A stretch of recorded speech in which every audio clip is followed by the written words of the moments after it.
எங்கட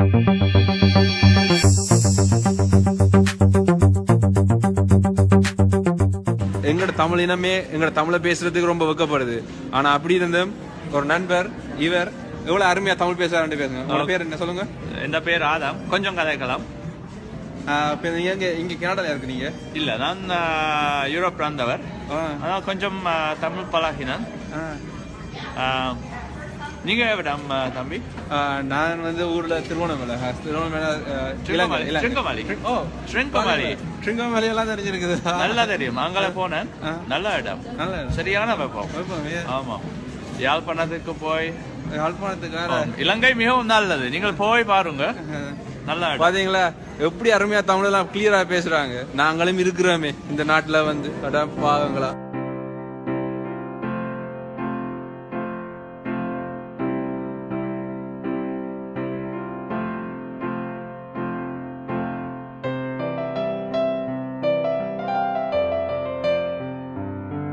பிறப்பினால் ஜெர்மனியராக பிறந்து 12 வயதில் தமிழ் மொழியை கற்க தொடங்கி இப்பொழுது ஒரு தமிழ் ஆசிரியையாகவே மாறி இருக்கும் ஒருவரை சந்திக்க போகின்றோம்.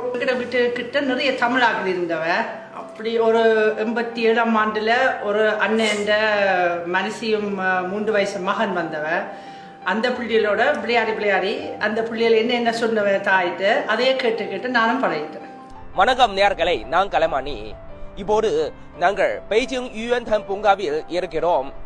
மரார விழாவை முன்னிட்டு இங்கே பல நடவடிக்கைகள் மேற்கொள்ளப்படுகின்றன. எப்படி இருக்கீங்க மோகன்? வணக்கம். கிருத்திகை ஸ்தோத்திரம். Urvashi Urvashi take it easy Urvashi.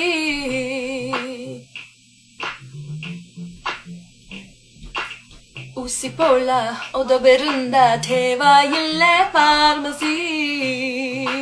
வெள்ளைக்காரனா சென்னையில் இருக்கேன், வெட்டைக்காரனா பார்க்க மாட்டேன். நியூயார்க் இருந்து வந்த தமிழ் நான் படிச்சேன், பட்வைசர் இல்லை கல்யாணி அடிச்சேன். ஸோ அம்மா அப்பா வந்து ஆரம்பப்புல இருந்து அந்த பிள்ளைகளோட தமிழ் மட்டும் பேசுவீனுமெண்டா அந்த பிள்ளைகள் என்னண்டு ஒரு 4-5 வயசு வந்த பிறகு தமிழ் மறக்கிறதுண்டு என்னால விளங்க முடியல.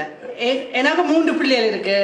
3 பேருக்கு பிறந்தல இருந்து 4 வயசு வரைக்கும் வரும் தமிழ் தான் கதைச்சவன். எங்கட பிள்ளைகளுக்கு ப்ராப்பர் தமிழ் தெரியும். தமிழ் அழியாது, அது கண்டிப்பா தெரியும். ஆனா என்ன தமிழை காக்க போறது தமிழர்களா இல்ல வேறு இனத்தவர்களான்னு தெரியல.